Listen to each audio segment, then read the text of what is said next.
to the Indie Wrestling Guy with your hosts, the Hall of Fame referee, JHawk, the not-so-mysterious benefactor, JGold, and the legendary Charly Butters. Hey, yo. Hey, wave 3. We're calling it the gold standard wave. It's the Pedro and JGold Hound wave 3 of cards. I've been waiting to say that to you guys all afternoon. Yeah, one of those cards I could draw, the other one ignore. I've been threatening neighbors. I've been telling all my neighbors, watch your mailbox soon, because there's going to be a card in there and I may sign it. You never know. We got some things that got to be ironed out before it happens. The art is done. Yeah, I have not sent them off to the printer yet. Okay, we'll handle that. We have to make some financial considerations before we do that. We'll deal with it. Hopefully, we'll launch them Thanksgiving weekend. I know you'll be in town, so I got to get you to autograph the ones for our Patreon, and then for the randomized ones in the pack. Hell yeah! And then I'm gonna have to at some point get a hold of some guy named John and get him to come sign some. So that'll be real fun to deal with. So let's go, John. Fill it out. You are part of the gold standard wave. Let's go. Gold standard. Of course, Jeff Steele, he'll be an easy one. He's a friend of the show. So I know I don't know. Did you got reached out by Great Brown Hope? He's looking for the Pagasa signed card. Yes, he told me that he was wanting. I'm gonna charge him double for it for one. He has to pay for a full pack, and he gets a pervert tax. Right. Just know that's what it is, Kyle. If you want a special one autographed, it's a pervert tax for you too. That's a new thing in the country. We're going to start I think at wrestling shows they should start charging perv taxes. It's a perv tariff. They should just they should just start charging it anyway. But and never mind. I'll get political if I continue that line of thinking. We don't do that on this show. Here we go. Oh, I like a perv tariff. I think that would be great. So if you have, let's say you have more than one women's match on a show, you have to up the tariff because of, for the perv factor. That would have to be what it is. If you have multiple we had 5 on Toyhio this week, dude. So it was, and let me tell you, we had a really great story. So we had the Inspiration, formerly known as the Iconics on Iconics. Right? And there can be some really weird perverts out there like you. Killing me. Okay. So we had a guy and his wife come up in line, pull out a collage that they made at Walgreens with some of the, I think they were OnlyFans photos on this collage, and asked the Iconics to sign it, and that they were going to put it in their living room. Ooh. The Iconics politely declined, and the person took the photo and threw it in the garbage. What was the photo of, though? What was it? I will send it to you right now. Hold on. Sweet. The not safe for podcast photo. Holy moly. It is very much not for not safe for, but it's really funny.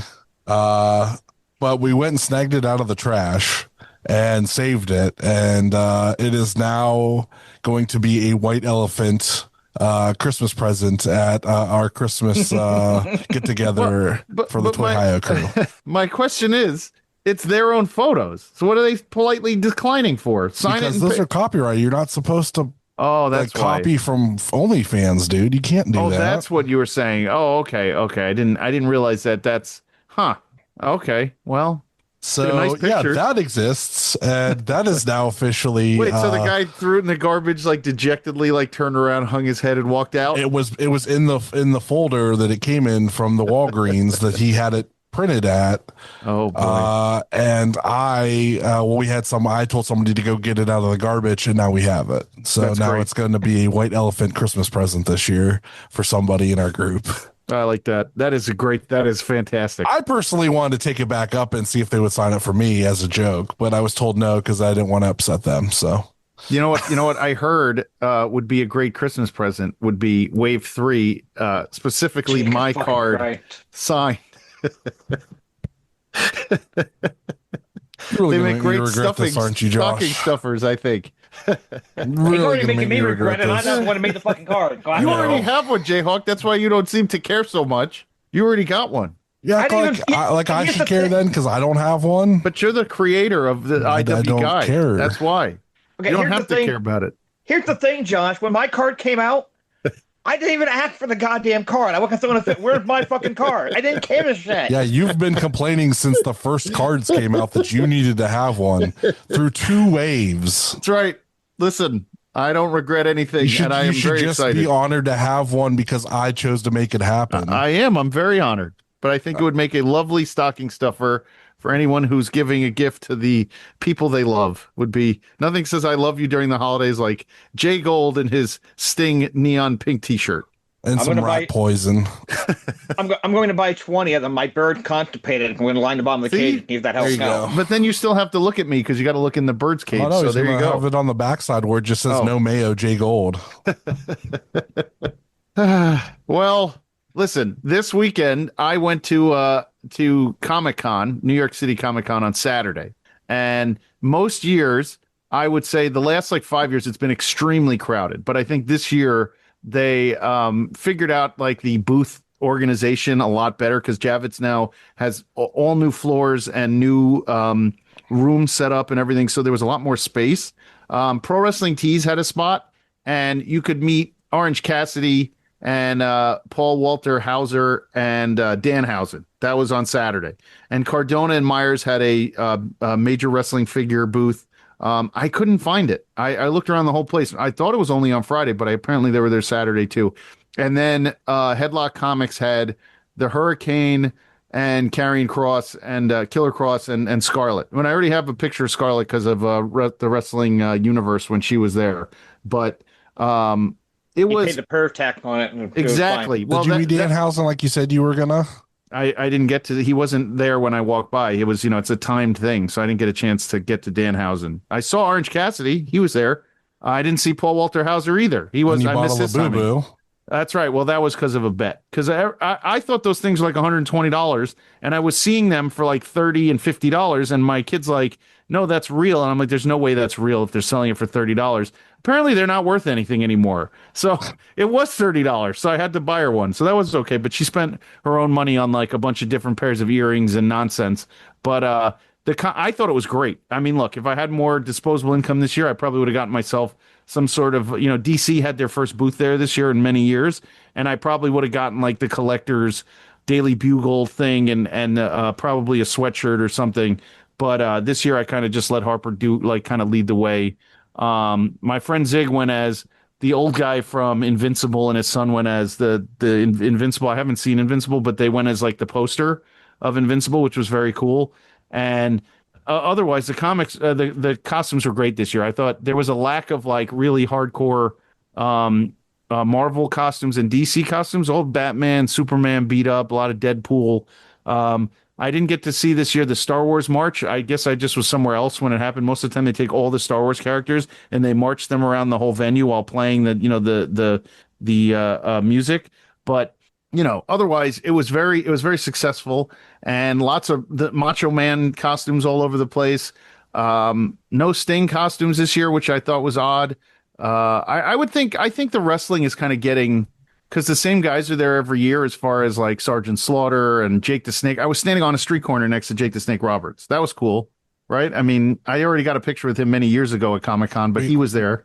We had 2 Nazis show up at Toyhio and we chased them out into the streets. Just regular Nazis? Mm-hmm. Oh. Well, they came in and they were kind of hiding what they were doing. They had like their hat backwards and their shirt was kind of covered. And then they were told over the loudspeaker to leave. And then they were chased out of the venue. Oh, shit. What were they trying to do? Hand out propaganda? No, they were just there to, Well, you know what? You can't come in and pull that shit. And I don't know why anybody's surprised that they, when they get kicked out doing stuff like that. So they weren't surprised, and I assume. Well, they were lucky that Lord Crew didn't get the memo that we just beat Nazis in our area because he was afraid to like cause an issue with like Marty Bell and the signing and stuff like that and get in trouble. And I was like, no, man, like we kicked the shit out of Nazis in this area, so you could have absolutely been fine just going up and punching them in the face. Wait, Lord Crew was there? Them. That's cool. Oh, nice. They were. Well, he was riding with a group that was going to NWA Exodus after the show. So, and he's dating Marty Bell, so that he was there. So that'll do it. Sure. So we were chatting and stuff, and he's just like, well, now you tell me. He's like, I could have walked up and, dragged him out. And I was like, what's what you should have done, man? Like, or you I don't think anybody's going to be like defending Nazis on that and be like, oh, you should have let him go. No, we beat up Nazis. Was the turnout good, by the way? Yes. Very good. Oh, that's awesome. That's so funny that you had that and that New York Comic Con was the same weekend. So, they were trying to take away from us, but I think we did just fine. So yeah, of course. They were double booking the wrestlers. Grows and grows. The legend. I think the wrestlers at this point, though, for Comic Con are kind of getting. I think it's AEW was. I think WWE wrestlers will never show up there anyway. But I think AEW, used to get a bigger. Last year they had like a bigger presence. They had like a main stage and all this stuff. This year they were just like in this PWT's area, and it wasn't even like any of the big names. So. And I guess that's what just was going on. But I think it's kind of it's getting a little bit quiet again as far as the wrestling goes. So, and a lot of these guys are dead. I mean, Road Warrior Animal was there a few years ago. He's gone. One of the Bushwhackers is dead. And Honky Tonk Man didn't come this year. And I didn't see Jerry Lawler. He had a stroke. So, Mick Foley wasn't there. He normally does like a whole thing on a Saturday. So, I mean, I think it was just getting a little bit slow-ish. I think Zilla Fatu was there. Why does Zilla keep going and demanding so much money? Just an off year. Yeah. Well. So yeah, that was we had a ridiculous lineup for us, and then like most of them said they were probably going to come back in February. So, and I know some of the other people that are lined up for February, so it's going to be pretty crazy in February. So, you had Allie there? Did you ask how what's his name was doing the Blade? Didn't he have like major surgery? He did. However, no, I did not bother to ask. No, she talked with Stacy about because they both have horror movie podcasts. Yeah. So they got to talk, and then they had a really good conversation. And then she has also gotten stuff from one of his friends at Middle of Beyond. He always sends stuff to certain wrestlers that he likes and that are big horror fans. So she's gotten a bunch of stuff from him. So she was very grateful for that, and it was a really good time. We had a really nice day. So that's rad. Let's talk about the birthday boy, JHawk. Yay! Yeah, I hope everybody knew it was JHawk's birthday the other day. He is 53, another year older, and even more annoying than before. Yeah, pretty much. His internet service is as old as he is. That's why he wasn't on last week. I was so pissed. Big guy will tell you, I kept like 4 times I would log back in, and like by the time I got the chance to say anything, the internet went down again. Like, God damn it, fuck, I'm done. I'm not messing with it. But I made the conscious decision because my birthday fell on Sunday, and it was Browns against Steelers, that I was not going to watch the game because I refused to be pissed off on my birthday. Good choice. And ESPN kept getting me the score, and I went, okay, I made the right call. But I went out with some friends to karaoke at the little bar not too far from here, and had a few drinks, sang a bunch of songs, had a good time.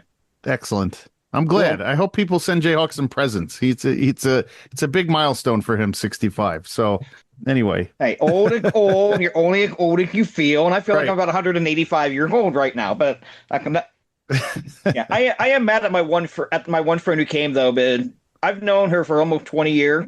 Mm-hmm.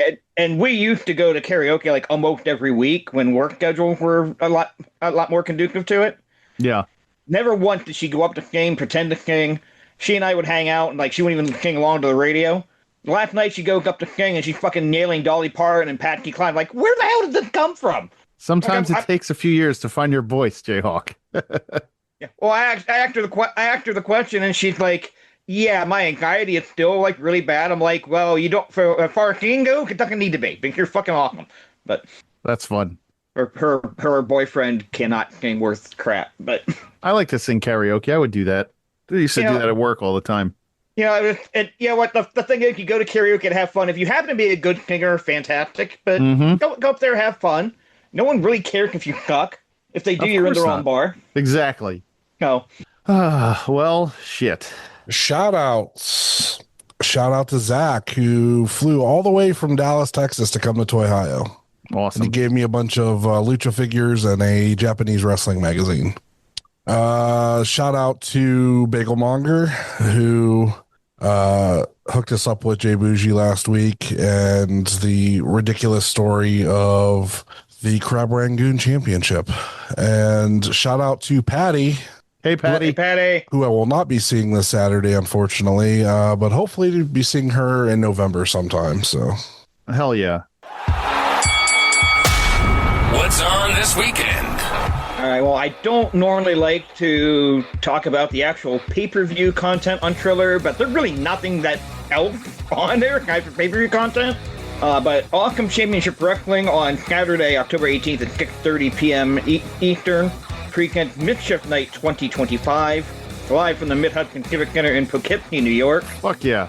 They look up $14.99, I'm sorry, buy in to watch it. But hell of a lineup here. The main event for the AEW Heavyweight Championship, the champion Richard Holiday, and a four-way dance against Matt Cardona, Nick Nemeth, and Matt Riddle. Tag Team Championship are on the line at the Now of Hale Collins and Vic Delicious take on Kenta Slaughter of Danny Moss and Sean Donovan. Indy Hartwell against Data Steele for the Women's Championship. Mike Santana against Brian Meyer. Triple threat match. Kidney Air Akeem against Dante El Jaguar Casanova versus KJG. Six-man tag team match. Matt Clayton, Little Guido, and Danny Doring against Tommy Dreamer, Vampiro, and Crowbar. What the hell? No bumps will be had. 2025. Yeah, no bumps to be had in that match. Maybe Matt Clayton. Yeah, that'd be about it. The National Championship, Real One, against Big Trouble Ben Bishop, and the Parker Boudreaux Gauntlet Challenge. So, again, $14.99 for that show, but that's a hell of a lineup. That's good. It's pricey, but it's not, to pay for Tommy Dreamer in this day and age is pricey. Take that in. We'll be seeing him in November, so. Yeah. That's more of a joke in that direction. Anyway, over on the... It's amazing to me that there's a six-man tag team match here that's going to have fewer bumps than Devon Dudley did at Bound for Glory. Yeah, right? Well, he did take that swanton off the ladder. All right, well, over on the IWTV side, there's a buttload going on this week, just to give you kind of what's up. So this we go, you'll be hearing this on Thursday. So Wrestling Open, Action Wrestling's on Friday. Then the one I'm going to highlight, ICW No Holds Barred 84, live from the TWE Arena in Tennessee. It is Tank versus Tommy Trainwreck, Danny DeManto versus Cody Manhorn, Akira versus MM3, Casey Owens versus Tommy Vendetta, the Champ John Wayne Murdoch versus Hoodfoot, Dimitri Alexander versus Nathan Mowry versus Dr. Redacted, and Vixen versus Dale Patrick. That's Friday, but also on Saturday, ICW No Holds Barred Volume 85. And that's also from the TWE Arena. And it's basically the same guys all doing just different matches. So, you got that. You have a lot of that ghoul stuff. Interspecies Wrestling is going on Saturday. Freelance is going to be on Friday. There is a bunch of wrestling on the Independent Wrestling Television Network. So but what check you all should that out. Tune into on Saturday is AIW Death of Seasons. What a stacked card out of Youngstown, Ohio. Let's go over it on YouTube at AI Wrestling. We have Swoggle versus Danhausen. We have a Youngstown Street Fight 8-man tag. Austin James, Tyler Jordan, the Duke, and Eric Taylor against Chase Oliver, Jeff Steele, Chuck Stone, and Joey Vincent Martini. We have Priscilla Kelly against Jocelyn Navarro. We have Nat Castle against Zoe Sky. We have the Progress Tag Team Championships on the line. Lycos Jim against PME. Wow. We have Sam Holloway against Alec Price. And Wes Barkley versus Black Machismo versus Shelby Wilder versus Mikey Montgomery. That's something right there. Black Machismo's on that one. Isaiah Broner defending... Is he defending the Intense title? I don't know. Maybe not. Oh, yeah. The Intense champion, Isaiah Broner, going up against Tommy Rain. And the returning, the Bev, Bobby Beverly, going up against the gatekeeper of AIW, Dominic Guarini. The Bev is back. The Bev is back against Dom. It's going to be a fucking brawl. I can't wait. Amazing. So excited. This card's stacked. I am super pumped for it. It'll be live on YouTube. I will be there live in Youngstown for it. Get your tickets. I think all I have left is GA at this point. So get your GA ticket, come hang out, and watch a badass show. It's going to be great. I will not be attending this show, but I will most likely be watching it live. Go. Doing interviewing.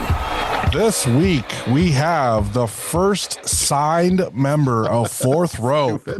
We have the intense icon. We have Josh fucking Bishop with us. Yo. Feels good. Feels good to be here. Yeah. So we automatically, because I don't think I've ever even asked the story, like how it became. How did Fourth Rope? How did this happen? Like, how did you get? Because all of a sudden you had a T-shirt with your face on it, bleeding all over the place, and the world kind of blew up, and you were like in it. How did Fourth Rope? And I remember seeing them at that AIW show for SummerSlam. Like, how did that happen? Well, how did they come to SummerSlam? Well, they came to see me. I'm not trying. That's what I'm saying. How did they come to pick you up? What's the story behind that one? I already knew before that. I've known Gunn before. I met him last year-ish around this time from my dude J-Mo, and that's when I met Smoke Dizza.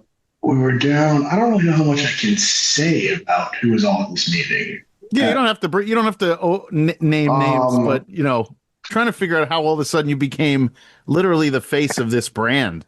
I mean, let's be honest. Who else are you going to pick if you're looking for a top indie guy like that? Just needs some fucking steam because he hates using social media. Yeah. Who else are you going to pick? I mean, I can't blame them. So what did they say to you? Were they like, dude, we're starting this company and we want you to join us? Or was it like, yeah, honestly. Yeah. Like, hey, come to Tampa. Okay. Hey, come to this spot. Okay. Like, and I was doing nothing last year besides wrestling because before I had to get shoulder surgery, I originally got hurt in February. And then from February to pretty much August, I was just wrestling. Nothing, like no job, no responsibilities. I was just, on a run. On a run. Living fast. And so MLW, the War Chamber, was in Florida. My one dude was like, yo, stay in Florida. I was like, okay. I stayed, Ben. And then the next day he was like, hey, I'm gonna go pick up Smoke Dizza because my dude went on tour with Dizza. And I was like, all right, cool. Like, then we picked him up from the airport, kicked him for a minute, chopped it up. And then like 10 hours later, they were like, come to this hotel. I was like, all right. I was actually at Bones Beach in Clearwater. And then they were like, yo, come out here. All right, cool. Went back to Tampa, chopped it up, laid out the blueprint for Fourth Rope to me.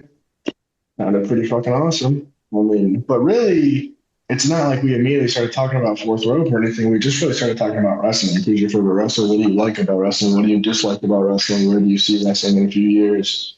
Just chopping it up, talking about business here and stuff like that. Because, I mean, these dudes are different. I mean, they're not that they're not wrestling minded or they don't have wrestling brains, but they are obviously successful in so many things outside of wrestling. Mm-hmm. They know how to be successful, and they've been around in all these big locker rooms and spots, so they see how the game works at the top level. And it's just different. It really is. That's what I like about it, because it is so different. Like, what other show are you going to go to and Joey Badass is rocking the set? And if you're following hip hop at the time, Joey Badass is rocking it, and he's in this crazy rap band. So it's like, really, but then also you're about to see the dopest wrestling show. So it's like really the hottest at times the rapper in the game, or if there's legends on the show, like when Bun B, or I mean, it's just different really because it's just a crossover shit. I mean, there's Trill Burgers at the shows. You know what I mean? Like, that's just cool. It's just shit that's cool. It really is cool. You cannot teach cool. Like, you can't buy cool. Like, shit just either is cool or it's not. You know what I mean? Yeah. And like everything Westside Gunn does is pretty fucking cool. And everything he's taken me to is pretty fucking cool, and I'm pretty grateful for him. I mean, he's given me a lot of great life experiences. I mean, I was sitting at home. All right. So when I was out after I had surgery and there was shit going on, Gunn would just come to Cleveland, him and Dizza, and me, him, Gunn, Dizza, and J-Mo would go out and do shit just because they knew I was like, I mean, honestly, pretty bummed out and like wanted to make sure I was having like a cool night. So like, I mean, those dudes, they don't have to do that shit. You know what I mean? Like they're just good dudes. Yeah. You know what I mean? Like they got a lot bigger fish to fry. They got families, kids. You know what I mean? Like, and it was cool, really. Like they would just do this shit because it was just like that's real love. Like when you're down and at your lowest, like the dudes that are there for you, those are the dudes that are in their corner for you.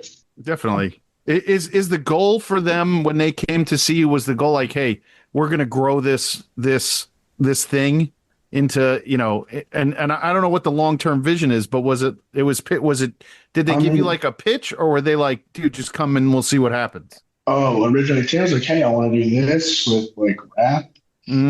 And like these other crossovers, and I was like, that just sounds cool. Like, yeah, count me in. Let's ride. Cool. And he's established a pretty decent, as far as, you know, because, you know, the indies are what the indies are at this point with so much. Okay. Yeah. A lot of people don't get this, and I'm not trying to be disrespectful when I say this, but like his competition is not the indies. He does not care about the indies. He's not trying to be the next top indie or the next even WWE or AEW. He just cares about being the first and only fourth rope and like making fourth rope as successful as possible, no matter what that could be. You know what I mean? Yeah. In the end. But he's not worried about being, I'm the hot indie. You know what I mean? Like that's not.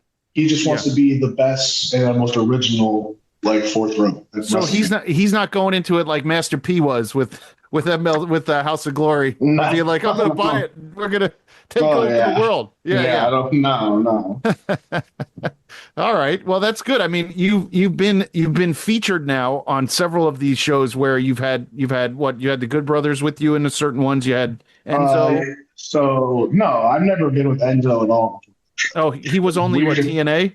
Yeah, and then we've just been teaming in a few other different spots. Okay. What I like about Fourth Rope is actually it's kind of cool, and it does, like people, like independent fans also follow it and like look at it from the outside and stuff. And so like when we're kind of like on the show, like we could all kind of be in like tags in like different ways and stuff. You know what I mean? Like the team Joe Alonzo or Enzo or the Good Brothers or whatever, vice versa, or Zilla. Yeah. And like all stuff that I've done, but then like at the shows we can fight each other. It's like an actual like family kind of shit. It's kind of funny. I like that dynamic. Because it does work in certain indies and stuff too, where it's like the bird guys puts his tag for that. All right, cool. It is a different vibe when they put out their cards and their shows and things are coming, and you look at some of those some of the matchups and you're like, wait, you did that? Oh, you got those guys? Like that first show, was that in Atlanta, that first show, or was that in Chicago? The first show was in Chicago. The second show was in Atlanta. Right. And then the third show was South by Southwest Texas, I believe. Maybe there was one more. I'm not sure. So I get it now. So I'm kind of seeing that. So when you were pitched, let's say the idea to do like TNA, right, and bring in the Fourth Rope guys to TNA. Yeah. Was that based? Was TNA saying we want the brand Fourth Rope, or were they saying we want you guys to come in? What was the idea behind that? I mean, if you remember last year, I did Slammiversary. Mm-hmm. Yeah. And then I got hurt the next week. Yeah. Yeah. Where I learned that I needed an incredible surgeon. Yeah. But whatever, it is what it is. And so like I still talked to TNA the whole time I was out and like recovering, like because TNA's production does Fourth Row, so they're at every show. Like we see each other all the time. So like I mean, I'm not sure if there was who called me about. I really don't remember who even called me. I just knew it was gonna happen. It was coming up because maybe I don't know if maybe Gunn told me or someone from TNA told me. I honestly do not know with you, but I just knew that okay, it's coming up. Like these Enzo promos are gonna hit, and then we're gonna wrestle at Slammiversary. Like, but I honestly do. I think it was in Paris, maybe, or after Vegas. It was either after Vegas or Paris when I found out, because it was at a Fourth Rope show. So is the goal there with you being overseas? Was the goal, is Fourth Rope also going to try to do more overseas shows and bring in some names over there? Or no, this is just Paris Fashion Week was going on. West Side Gun likes Fashion Week. He goes every year. He's big into fashion. So he said it would be dope to run a show in Fashion Week. So he wanted to run a show in Fashion Week. It's great. It's great. And we got to go to Philly. I mean, it's awesome. Yeah, that's I didn't realize it was that simple, basically. Yeah. And that's a nice So I don't know what the plan is, really. I mean, hell, it was just in Japan. I'd love it if you like to run a show in Japan. That'd be cool. Now, do you feel like running working shows there have opened up some doors to some of the other companies, like the bigger areas, Yes and no. Because, for instance, when you tell a place, hey, I don't know the dates for the Fourth Rope, they only maybe send out 2 or 3 dates at a time, you know what I mean? Mm-hmm. And other indies have maybe 2 years at a time dates. So when you're like, hey, I can do your show, but the Fourth Rope in the show, sorry, I'm signed to that. Obviously, and I'm not trying to be disrespectful to you, but obviously I'm going to go with Fourth Rope. That's my house. You know what I mean? You know what I mean? That's my home. And when I had to cancel on places lately for that, they are bewildered by it. So it's like, all right, well, I guess I just won't work here anymore. Okay, cool. See ya. I mean, these guys have to realize. I would think some of these smaller promotions would realize. Look, this is an obligation that you're bringing in somebody who has there's a signature there. You know what I mean? Yeah. No, it doesn't end. I mean, it was a known thing for TNA for the longest time that if they announce something like that, booking supersedes. Same with MLW, it supersedes any indie booking. But Butters. Fourth Rope is not a traditional wrestling company in any regards. So, TNA, you know what I mean? So, even some of these promoters don't get it. I just had a promoter book me Gallows and Anderson together and then tell me he didn't even know about Fourth Rope. He just somehow booked us all together. And I was like, what? I've never even heard about it. What is it? And I was like, wait, what? Imagine being a wrestling promoter, not having your finger on the pulse of anything wrestling. That's just, there's it was just by miraculous luck. By luck, we were just all somehow booked together. So you mentioned those guys. Are you learning a lot from those guys as far as running with them? Yeah. Oh yeah. Are you learning anything? Are you learning anything wrestling related? Let's talk about that. Yeah, wrestling business related. Yeah. I mean, more so on the business side than the move side, but right. Yeah. I mean, Gallows. I mean, he for real is my dad.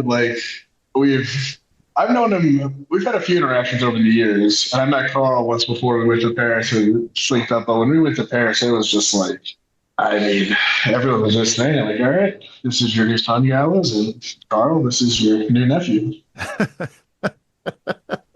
And I mean, I love it, honestly. I mean, they're awesome guys. They really could not be cooler to me because, obviously they're huge stars. Let's be honest. You know what I mean? And so anytime we work together, they're never like, hey, I'm a huge star. Every time they do something, they try and elevate me, which is insane. And they go, okay, well, let's do this so that way you look the best out of it. And it's like, all right, thanks. Because you don't have to do that. You could very easily be like, all right, fuck off, I'm going to hit my butt. You know what I mean? Yeah. It could very easily be like a Magic Killer 1, 2, 3, but instead it's like, all right, Bishop, you do all this shit. And then we'll do the Magic Killer. I'm like, all right, cool, thanks. Most people wouldn't let me get shit in. You guys don't let me do everything. Cool. Sex Ferguson gives back. Sex Ferguson gives back, baby. Yeah. I mean, where have you worked? What matches have you worked with them recently? I worked with them. I've worked with them twice at Fourth Rope for things. Then we just did an indie together in the middle of nowhere, Ohio. It was in Dover, Ohio. I think I saw a poster for that. What was that show called? I don't remember. There wasn't a name for it. There was a name for it. It was live wrestling at the Dover Fair. Yeah, it was all the way on the other side of the state because I wanted to go. Yeah. You know that I have family out in that direction. I didn't even know my mom's whole family's out all the way at the other side of Ohio. Really? So, past Cincinnati, all the way. Keep going. Yeah. Go Kentucky. Yeah. I don't think there's any Goldsteins or Zipkins, my mom's maiden name, in Kentucky. I'm pretty sure there's none of us out there. Dude, if they're past Cincinnati, they're Kentucky. That's literally on the fucking road. So it's out. Yeah, it's out there. It's probably right outside of Cincinnati. Yeah. So, well, so you work with them. You work with them at that show. What was the matches that you did at Fourth Rope? Because I'm blanking. Because of course I am. So they haven't been released yet, but. So I don't know if I want to spoil them. Right. The only one that was announced was we did the 6-man tag, and it was just, it was pretty fucking awesome, I'll be honest with you. I was having a good time. And I was just like, all right, fucking Bishop clean house and just do all your cool moves through doors. And I was just like, nice. Fuck yeah. And then this crowd was just, every show Fourth Rope was sold out. So it was just a super hot crowd. And I'm just destroying people with doors. And I'm just like, this is fucking awesome. I'm in Paris, France. And there's like these crowds going crazy, and like these lights are like they set this lighting effect when I would like smash people through doors, and so like it was like flickering, going crazy, and I was just like, this is pretty fucking dope right now. Yeah, it is. That's something I'm happy for you for those. Yeah, and then after, of course, then it's just like I'm living, talking shop. What else could you ask for as a young greenhorn wrestler? Besides, who else would you want to be your mentors? Yeah. Do you find that the fans out there were receptive to you after the show? Like, were they looking to, was there money to be made, so to speak, as like people coming over for photos and stuff? Oh, I'm going back. Yeah. Nice. Yeah. Good. Well, okay. So potentially I'm going back in January, but I'm also low-key kind of nervous because I don't know what's up with this French Revolution going on right now. So if that doesn't get cleared up, I will be honest with you, I will probably not go. It's not like Miz. It's just I'm not trying to get stuck in a foreign country during the midst of a revolution. You know that you can leave from France and go to Italy. You don't have to stay there. I don't know any of that. No, I just stayed there. Don't worry. No. And Josh is volunteering to go with you. Of course. So JGold will go with you and take you around. Yeah. Why not? Yeah. But it was crazy cool. I got to FaceTime my mom at the Eiffel Tower the day before, and then just got to smash people through doors 24 hours. That's pretty rad. Yeah.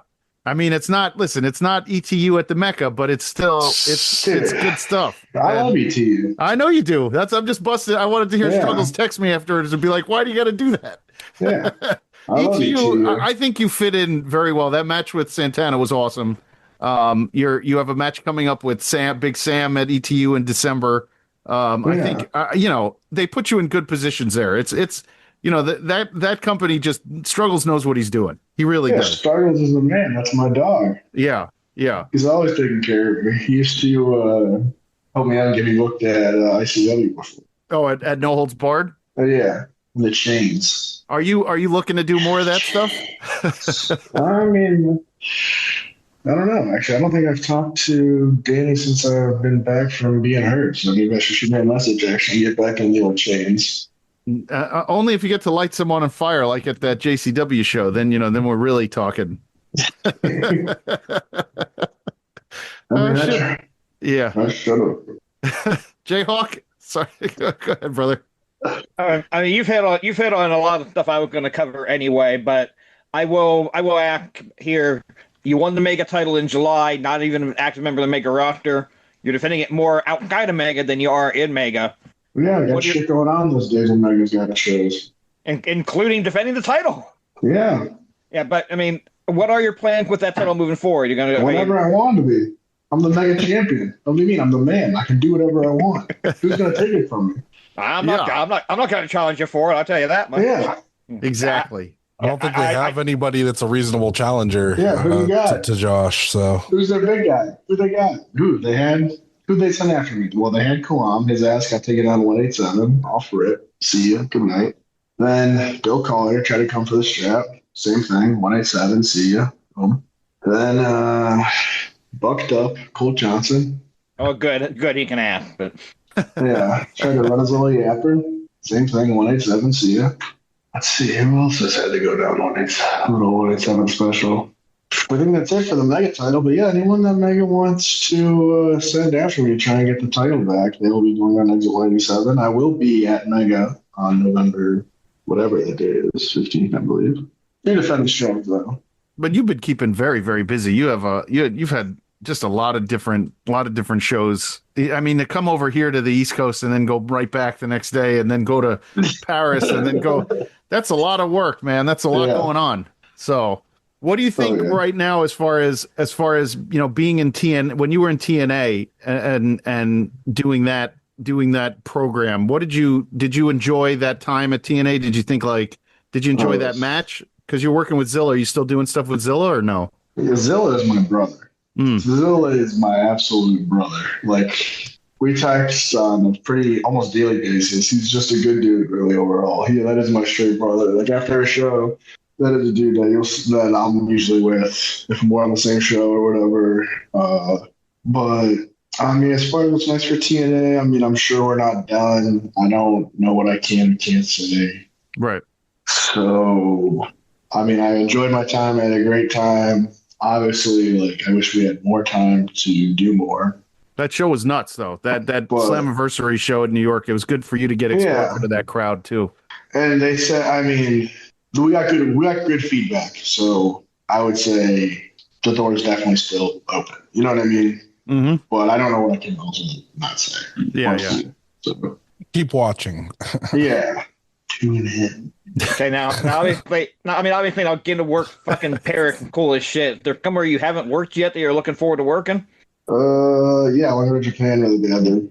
They like kaijus out there. You'd be big. Japan. Yeah, would be something. Yeah. What do you envision for that? Do you want to get in on the New Japan side or like Noah or something? Would you rather do it as fourth rope? I mean, I always fourth rope first. I mean, everywhere. I would say I'm pretty loyal to the teams I play for. Mm-hmm. So, every place fourth rope is, I rep it every time I wrestle. I have, gears fourth rope for everything with fourth rope. Because even if maybe you're an indie fan and you don't know what fourth rope is when I'm on the show, hopefully, I'll have the coolest match or do something super crazy or cool again. And the fourth rope image will be burned in your brain and then no one will look it up and then see it. And slowly, hopefully, I'm just a walking billboard for the company. Did you find good feedback from the T-shirt line when they did the limited launch of those shirts? Yeah, it was insane. It's the most money I've ever made off wrestling in my life. Those weren't normal shirts either. And I made it about special streetwear. They were way more money than a normal shirt. $50 for giant oversight. I can't. I'm too old to be wearing shirts like that, but I would if I could have. And I don't even have one. Actually, I might have one or two. I have a sample of an original one, which isn't even the same one that was sold. And a 3X. And I had another 3X when they went to Cap when they wrestled in it one day. Yeah. I remember that.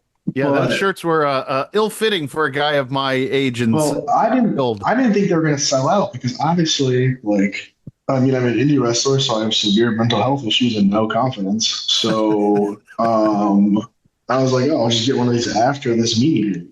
And then an hour into it, I'm it's weird. Why is my face off the thing? They were as if my shirts were not being sold. I'm damn, am I doing that bad? Fuck. I'm damn, guns are looking like you made a bad investment. I'm doing so poorly that they're not even selling.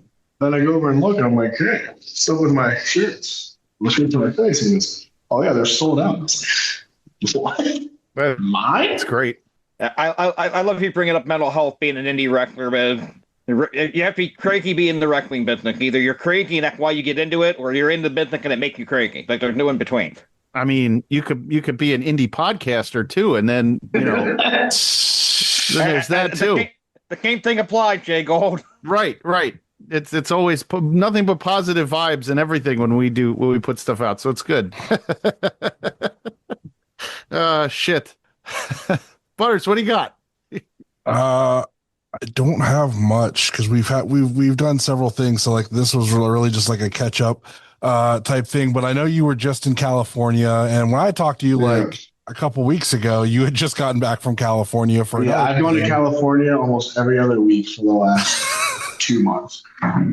And this weekend was the first time I wrestled in LA, and I've just been going for other stuff. Who were you wrestling with this weekend? I wrestled Gringo Loco this weekend at WrestleMania. And this was such like a full circle, awesome like match for me because Gringo Loco is one of the dudes that when I was a trainee years ago, Gringo Loco and DJ Z, Shima Ion, she's now like Walking Wild, were always cool to me. Always like took care of me. Were always cool to me. Like I would ask them questions. Were nothing but awesome dudes. Then I wrestled them in a 10-man tag when I was like in this group, No Consequences. That was probably my third or fourth match, like super fucking greenhorn. And then I have not wrestled him since, but I see him all the time, and we're always like, I always talk to him, I see his feedback, pick his brain on shit, always forever. And so it was finally awesome able to wrestle him now as like, not that I'm like the complete version of myself, but I'm like, I have a lot more confidence now. I know what I'm doing in the ring more, like I'm comfortable out there, as opposed to I was when I was 19 years old, coming up to Black Betty in long tights, skipping and clapping and high-fiving in the front row like a fucking jabroni baby face, like had no fucking clue what the fuck I was doing. Yeah, everyone's got to do it. Everyone's got to do that. Exactly. So it was just cool to wrestle him as like, I mean, not that I'm like a man, but like, I mean, I guess I am age-wise, but I guess like man versus like being a boy. So it was like cool. It was like awesome to wrestle him, and like, I mean, I had a lot of fun. Like we were in front of a big ass crowd. Like we were doing. I had him giving his fucking thing off the base bomb or whatever off the second. Yeah. And he told me I was the biggest person that he's ever given it to. So it took a second to get into it, locked up, and like I kind of hate that shit in wrestling when it's like, oh, we're about to fucking really do something dangerous. Let's fucking, you know what I mean? Coming from the guy who fell off the balcony, right? Yeah, but we weren't up there forever. Like, Jesus, let's just fucking go. What is that show that you were on, though? I saw some of the pictures. It's called Resin Mania. So what is it? Was it a weed show? Resin? Yeah, is that what it was? Yeah. Oh, yeah. Okay. It was just a bunch of weed vendors, like 10 or 20 tables of weed things. This one place had a spin the wheel thing. It was pretty awesome. For $5, you'd spin the wheel, and there's a bunch of different things you'd get that were all worth more than $5. I don't know how any of these companies made any money. There was a lot of cannabis for the boys, like just given out. Obviously, to take responsibly after your competition is done. And I was on match 3, so I was done by like 8 o'clock, which was insane. What was the card like for that show? My boy Prize was on it, and him and his tag partner Jordan Oliver were in a ladder match against Ziggy Dice and someone. Masha, Hollywood Haley J, Viperous were in a 3-way. That was match 2. Luigi Primo and Dan the Dad were match 1. There was Mecha Wolf was on the show. He was in like the main event deathmatch tag against Dr. Redacted, and I think. That's interesting. That's an interesting card. I can't even get into their Instagram. It's private. So. Oh yeah, it keeps getting shut down and turned and blocked. That was kind of scary actually. Was because they're like a weed company. Yeah. But like I guess it's for some reason like you can't promote weed on Instagram. So their Instagram just kept getting shut down. So like when I landed, I genuinely had no idea who to even talk to for the show, as to where I was supposed to go, like what the call time was. I had no information. I didn't even think about it till I got off the airplane, and I just started walking around, and I was like, but I had all my bags with me. Like I didn't have to check a bag or anything. I was just walking down to the bathroom. And I started walking like where you leave if you're going to order a Lyft or an Uber in LAX. And I was just like, where the fuck am I going? Because they don't put the venue on, like the address isn't on the flyer because like it's all top secret, super kayfabe. So they send you like it 24 hours in advance of an email, I guess. I'm like, holy fuck, where am I going? And then luckily Prize landed like an hour before me and already figured it out. So I called him. I was like, hey, you got like anyone's phone number or like any idea where we're supposed to go? Right? First, let me just say this to you because I could say I like talking, like hearing you say this.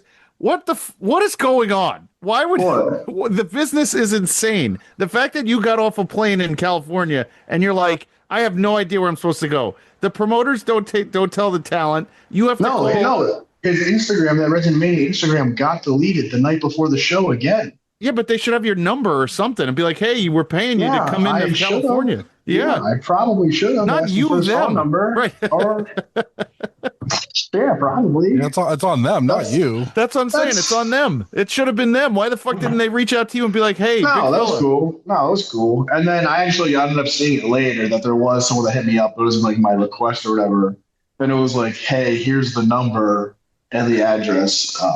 And the call time. My Instagram got deleted again. Oh my god! But I didn't see that until I was after already at the show. So like, oh, okay. That's like when I had to pick up Fonzie from the airport for a show, and he was like, they didn't even give me somebody to pick me up, so he called me one night to get him. Like that's, I'm like, Yeah. like they don't even call to have the talent picked up. I never. The business is to me. It's every time you guys tell a story, I'm like fascinated by the way people treat each other in this business. Just fascinating. Yeah, I mean, what other business is like this? But it's just like. I do love the name of that show though, Hashaway Havoc. That's fucking great. Oh yeah, and there was plenty of hash going around. Yeah, but I mean, it's like, I mean, from my perspective as a wrestler, if you already bought the flight, I mean, fuck, the flight went through. I would assume that you'll have the rest of the shit figured out by the time I get there. I don't know.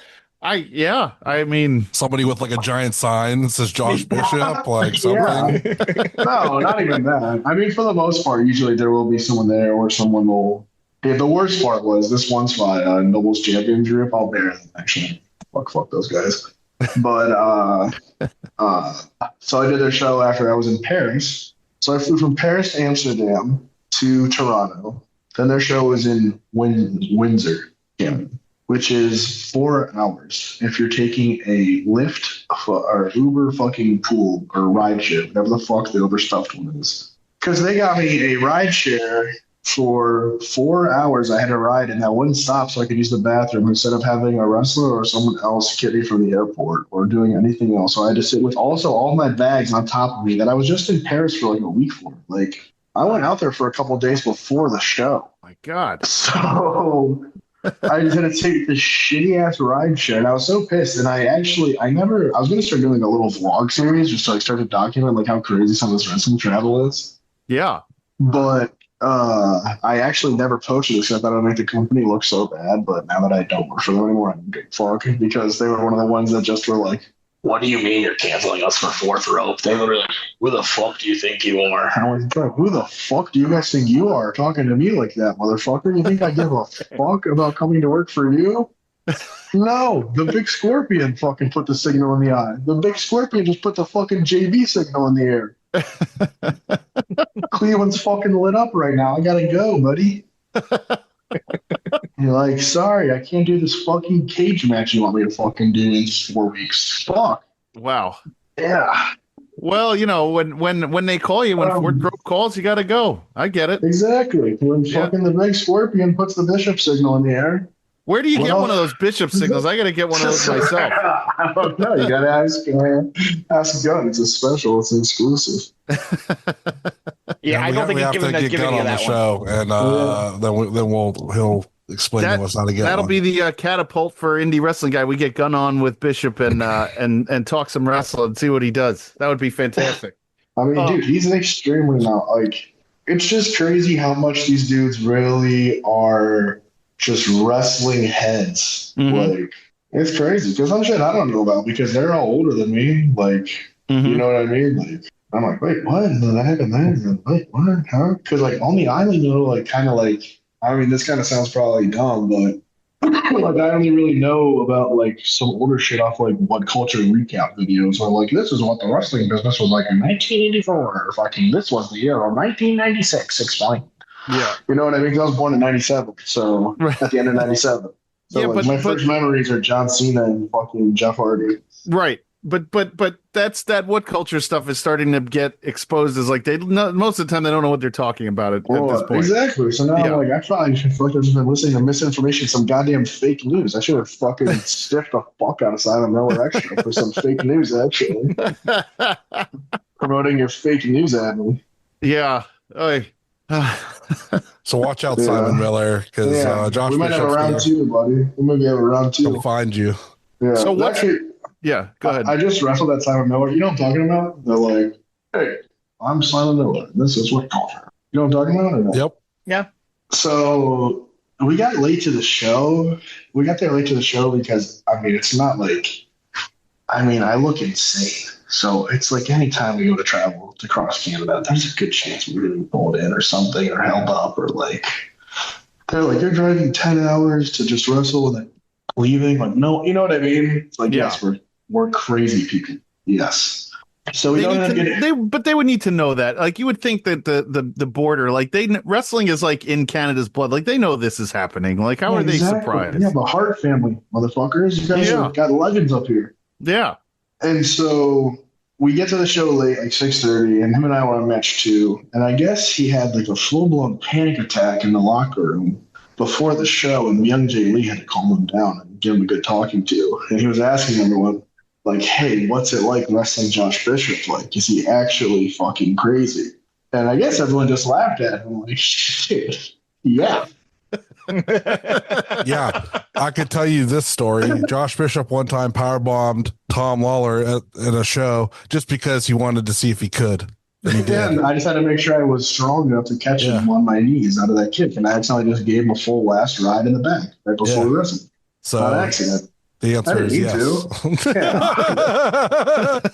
Yeah. So like when I get there, he's so fucking nervous. He's coming up to me, and this is like, I'm like, oh God, here we go. And I asked for this match too because I'm like, oh, this is gonna be sweet, like because I'm crazy and he's like a comedy guy, so like some easy style blend, like probably something he doesn't do, so it'll be fun. And he's like, all right, I'm like, bro. Let me put my fucking gear on, please. Like, I had him with the classic Justice. If you're in the locker room, you ever fucking wrestle Justice, you know it's don't talk to me until the snakeskins are on. And so, all right. So I fucking get my gear on and shit, and then like we rip it up, and like I'm like I can like tell he's nervous whenever I go out there, and I'm like, just so you know, I am gonna hit you, and like if you hit me back, it's cool, like, but you're gonna know it's there. Like everything you're gonna know it's coming. So like relax. Like, don't panic when it happens. Just fucking hit me back. He was like, what? I'm like, bro, just fucking punch me in the face. For real.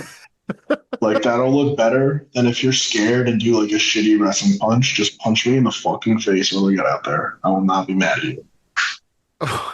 And then we just ripped it up. Had a full match. It was fun as fuck. It was a great time. There nothing but things to say about Simon Miller, but it was just funny that, like, he was just free. And he was asking people, like, hey, what's it like wrestling you? Rough day at the office is what it's looked like. You know what the nickname Stiffy McGee? Was that? Did you get that nickname before or after you murdered that dude at the Mecca on the JCW show? You remember that your first appearance? Oh yeah, that was before. That was from Wrestling Cardone. I stiffed the fuck out of him, which is actually kind of funny because he is without a doubt the stiffest dude in the game. Like, really? Oh yeah. Oh yeah. What I've heard. I would say the legend. He is. Yeah, it's like I don't see an offense that's based around stiff offense from him. Because fucking, I know what he probably wants to take any more than one fucking punch or kick follow. They just fucking are like, oh, one's all you need, dude. Fuck, you almost knocked me out. The broski boot is a goddamn cinder block. There's a small car coming at you right in the head. Yeah, he's a big dude. He's not a But he's not as big as me. Not You remember that match where you killed that dude at JCW? I remember sitting there going, I think that guy is dead. Oh yeah, when that guy hit me in the head with a chair and the screw like cut my head open. Yes. So I was just I was having a squash, but I was just bleeding all over the place. Yeah. That was like your first appearance there. And that poor kid, he got absolutely demolished. I've never seen anything like it. You just unloaded on him. Like I think my kid was with me. Yeah. Okay, so I never knew or like watched Sid until probably the 8 hours it took for me to drive from Columbus to Mecca, because Lauderdale was like, "Yo, I want you to do like a squash like Sid, a guy that fucking fell off on Botchamania and wrestled Heath Slater on Raw. Like that's all I knew about Sid." I'm like, good Lord. Fuck. All right. So then I'm like, looking it up, and like I never really once even meant to or tried to or thought we had a similar looking appearance. Like I just ended up being jacked and having curly blonde hair, I guess. And so what they actually meant was they wanted you to do a squash like Sid Von England and get squashed, and you just got that all wrong. Yeah. And so I was just like, oh, I get it. Like, we do a lot of the similar moves, but I never watched Sid growing up. I watched like Mike Awesome and like The Undertaker. Like, you know what I mean? Yeah, like your match against Masato Tanaka. Like, that's. Yeah, exactly. Yeah. And like people wanted like Holloway to be Mike Awesome, but because he does that over the rope dive, but your style is more that than Holloway is. So yeah, like that is more my style right there. Like that's more of what I like, bread and butter, like ECW kind of hardcore style, like heavyweight wrestling. But so I was like, okay. So then I was like watching Sid squashes for like the whole drive, and I was like, oh, I can do this. This is cool. But like then we had a little hardcore spice into it too. And so then I was just like, all right, I'm just giving you all these fucking moves. Here you go. Fucking sweet. Thanks. Boom. Like, here's this whirly bird, man. This, Butters, I don't know if this kid was absolutely sacrificed to the altar, basically. He was just murdered. And I really thought, I was like, I cannot believe how badly this guy is taking a beating. Like, I had to give him some credit because you literally could have torn him in half. And this guy was. Yeah, he was just taking it. It's unbelievable. Yeah, I had to have seen it. I had to have seen it. If it was a JCW one, I probably saw it. Yeah. Yeah. Well, I mean, I think you've. I'm going back. I'm going back to JCW. When? What's this October show? Was it called Monster Mash or something, right? Is that the one at that's the one at the amusement park? No, that's Fourth Row. I'm going back to JCW on that Sunday. Oh, then I'll probably be there. Right? I haven't seen anything up yet. Good, Josh. You need to go to that the amusement park one. I am. I'm definitely going to go to that one. Good. Yeah. I think. What are you going to come dressed as? What costume are you going to be? I'm 47 years old. I'm 47 years old. I don't dress up anymore. You're too old to be a costume and have fun at Halloween? What the hell kind of shit is that? You should dress up like Bishop. Come as Bishop. Yeah, sure. I would be Michael Myers. Our physiques are very similar, so it would work out just fine. Dude, all you have to do is just get on the bagel diet. Right. That's it. You go to Walmart, you get 24 bagels, you eat them every day. That's like 3,000 calories. You do an hour of cardio, and then you work out after. I eat 24 bagels a day? Yes. I don't have that kind of bandwidth. I'll send you a picture of them. Dude, it's so easy. It's like, all right, you get up, you brush your teeth, you eat a bagel. You're driving to work, or I don't know, you live in New York, New Jersey area, you're taking a train. You fucking eat probably 3 bagels on the train. Bang, bang, bang. You know what I mean? Then look at you're down 4 bagels already. It's not even 8 o'clock yet. How does that help me to get tired and muscle, bro? It's all about the calories. I don't believe in macronutrients. Obviously, I've never had abs and probably never will. I just don't believe in macronutrients. I just believe in calories. And then you just I don't think make your proteins up throughout the day. I'm saying if I eat 24 bagels, the amount of work that I would get done in a day would be sitting in the bathroom most of the morning. No, it's not, dude. Your body will get used to it. You get on some prebiotics, a little probiotics, a little kombucha. Dude, there's a little routine to it. What is it? Are you not hip to kombucha? No, I don't like that either. I'm not doing that. It's gas. I'll get you on some ginger lime. It's phenomenal. Black coffee every morning, and then I move on with my day. That's it. I can't be kombuching and everything else. Why? Because that's not for me, man. I can't do that. The nectar of the gods. It sounds horrible. Come on. You want to help your gut, dude? A little gut health improvement? I just had a colonoscopy last year. The gut's fine. We're doing just fine, I promise. Why do you think you needed a colonoscopy, dude? Yeah. Because I'm 47. That's why I need a colonoscopy. Little kombucha. I'll get you. Well, shit. That is Ollie-Pops. You hip to those? Those are pretty good. No. The sodas? Oh, yeah. Yeah. The prebiotic sodas, I have those. Yeah, that I have. Yeah. The Mountain Dew ones. I don't know. They have like a weird taste to them. I'm not sure if I'm digging all those, those probiotic sodas. So who knows? Well, I'm glad we got some diet tips from you while you were on the show as well. Yeah, I'm really cleaning myself up. I used to eat a Little Caesars pizza every night before bed. That used to be my old diet. You just polished off a sushi boat, though. So I did eat that whole sushi boat. Yeah, that was gas. There you go. But no, my old diet used to be just a Little Caesars pizza before bed, all 8 slices, and then 2 big Gatorades with the sugar for the calories. And just when I was make me feel so horrible, I'd fall asleep. That's what I would do right before bed. I feel that, dude. When I was playing lacrosse in college, I was eating 25 wings and a pizza and then drinking a 2-liter bottle of Coke. And I put on 45 pounds my first year of college. I was a giant fat dude, and I was trying to play sports. So I can't do that. I used to just work out twice a day and then be like, since I'm working out so much, obviously diet doesn't matter. So let me just eat like this power, because I would do powerlifting in the morning and then CrossFit like in the evening. I was like, well, let me just eat like all these fat powerlifters I'm hanging out with in the morning. People know none of them are trying to fake fight in the underwear. They're just lifting thousands of pounds. So 12 bagels. That's all I got to do. 12 bagels, cardio, and what's the other part of it? It's 12 bagels, it's cardio, an hour cardio, and then what's the other part of the workout? Yeah.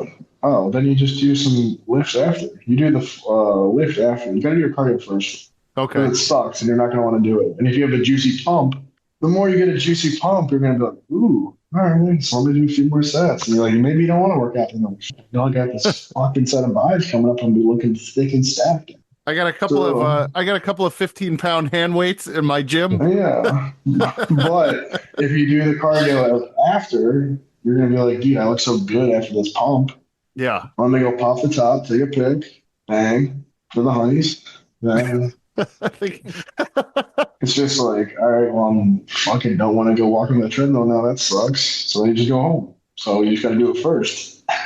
Well, I mean, listen, if I was your age, I'd be doing that right now. But right now, that is out of the question. 24 bagels. I'm almost positive. Dude, Butters, you want to try that shit? I'm going to send you a picture of them right now. I'm telling you, it's foolproof. Yes, you're going to have some. I gotta be able to wear a shirt and like a suit that I have. Like if I eat 12 bagels a day, shirt you want 2X. Hopefully, is what you want. How are you gonna get those nutrients right to your muscles? You're going down. You're flooded with bagel juice. But 12 bagels doesn't really feel like there's any nutrients in them. 6 each arm, bro. Are you kidding me? What's in them? What's in a bagel? I don't fucking know. Yeah, calories. Where's the protein? How am I building muscle with 12 because you're just hammering a couple shakes throughout the day. Maybe you'll eat a fucking family-sized thing of yogurt. Gee, that's my little trick. So there's more to this. No, then you. Yeah, this isn't like the only thing I'm eating. This is just one. The bagels are my snacks throughout the day. Then I can't do that. Nah, why? I'm out. No, because I don't want to eat. Have your 5 or 6 meals after. See, that's bagels, too much. No. How do you expect to get big as a lion if you eat like a cub? How do you expect to get a big like a lion? You've seen me. You've seen me. There's no way to get. There's no big that's going to happen in this frame. It's just not going to get there. Because you're not hammering the bars and tries. Right. You just got to hammer the weights, just max effort, and then max volume, and then you just hammer a bunch of food, and then it just goes right through it. The bagels get converted to bagel fuel. Sure. And then your body just whatever it does, it just kind of, like blood pumps and it goes right to your fucking veins or some shit. I don't know how science works. It's a wrestling podcast. We're still in between eating all of this food. Are you still playing video games? I am. Not you. I eat a lot of food too. JGold, I'm talking to Bishop. Sometimes, yeah. I just got 2K, the new NCAA, or I got the new NCAA, and then I just got the new NBA 2K the other day. I've been playing a little bit here and there. I got a little crew that I play with. Right on. It's me, Manders, Hardway, and Primes. We got a little league and dynasty we like to run. Huh. Yeah, I've been playing the new Battlefield. Is what I've been playing. Yeah, all my other high school friends have been playing that, and so it's pretty fun. Is it fun? Yeah, it's pretty good. I mean, there's some stuff they need to tweak to balance it, but it's not bad so far. Well, shit. How come you get to talk about video games and I gotta hear how I don't know. 12 bagels and yogurt? He asked about the video game. Look how he got to talk about it, bitch. Right. Yeah. What do you want to talk about, JGold? No, I've gotten everything I needed out of you. That's what we do. Oh my God. I wanted to hear about the fourth row stuff. I was very happy to hear about that. About how it's art wrestling. It's wrestling art. It's wrestling. It's not just it's not indie wrestling. It's not any of that. It's art mixed with wrestling and it's its own shit. Cool shit. Yeah. I'd like to see more live stuff. I'd wish they'd come to New York. That would make me happy to kind of go to one of those shows, maybe in like Brooklyn or Manhattan or something. That'd be a lot easier. Oh yeah. Can't go to like Atlanta. Well, when you go to the Halloween show, and you can tell him, hey man, you should come run my neck of the woods or come run Brooklyn, and then he'll be like, okay, I'm not going to listen to you. I'd love to run Cleveland. Yeah, I mean that would be something to get any big city, but Cleveland, yeah, man, you guys are in the biggest city. Well, the best city. Yeah. New York City would be. I would have to go to bat for my town. Gives a fuck about New York City, Cleveland, Ohio. Buddy. You gotta work up north. You gotta work here, dude. You know, everybody wants to work up here in the home office. Come on. No, man. I need to see you at the Hammerstein. I need fourth rope at the Hammerstein. Now we're talking. There we go. Right? Forget Madison Square Garden, the Hammerstein. You guys will do better than GCW. Jeez. Can't do that trash. So I'm just throwing it out there, fellas. Mr. Gunn, if you're listening. So anyway. Mr. Gunn. Mr. Gunn. What am I going to call him? Jesus Christ. Isn't that his name? Well, I don't think he's ever going to come on the podcast now. Good job, Josh. I might start calling him that. I might start calling him that. Tell him your elderly friend calls him Mr. Gunn, and that's that. Hello, Mr. Gunn. Yeah. Anyway, what kind of plugs you got? I mean, I know you're not really big on X, but yeah, X. I don't know. I get on like once every 2 or 3 weeks. On Instagram, Joshua Bishop II. I'm trying to use that more. And then I got intenseicon.shopify or my whatever, one of the regards. I don't know. Either Shopify intenseicon or intenseicon.shopify. One of those. My merch is located at. Where are you going to be? Are you working this weekend coming up? Yeah, this weekend I got C4 in Ottawa, one of my favorite spots. I mean, nice. It's just crazy. C4 it's crazy. It's one of the best, probably one of the best indies I would say in the country. But it's just, I don't know, maybe it doesn't get like the recognition it deserves. But I mean, the houses are always super packed, like 500 to 800 people. It's crazy up there, and it's cool. And I'm teaming with my friend in PCO. Oh, nice. Yeah, in which I'm sure will be a nice classic technical wrestling match, of course, with lots of holds. Did anything ever come of him when he dumped that belt for TNA, and that was that? Like, I don't think I've seen him since, like, ever when he dumped it on the GCW show. I haven't seen him since I threw his ass through some chairs. Yeah. Well, so I hope we're on good terms. That was the weirdest night ever, where he came in and started hacking up the TNA title with a sledgehammer. That was surreal. Oh, Josh. What? Like, act like you've never seen things before. I'm asking if he's done anything since, because I haven't seen him on. He hasn't been on TNA. Nothing. Well, he hasn't done any. Well, obviously he hasn't. If you haven't seen him, he hasn't done much. He's just been chilling, doing his thing. Yeah. All right, no reason to yell at me, Butters. I get it. Battery shot to the heart or some shit. According to Cage Match, Picchio's been doing a lot of Canadian indie. Okay, so that's where he's been. You don't follow Canada that much, but you wouldn't. I don't. We have Jody Threat on our team also, so it's 3 Canadian wrestling legends. Who's the other one? What do you mean, me? I didn't hear what you said. Who's the guy who's with you? Oh, Jody Threat is a female. Jody Threat. Okay. Sorry, I thought you said who's the 3rd Canadian legend? No. Like me, obviously. I'm like Canadian wrestling legend. That's right, obviously. Josh, you should really start pushing to wrestle Frankie the Mobster.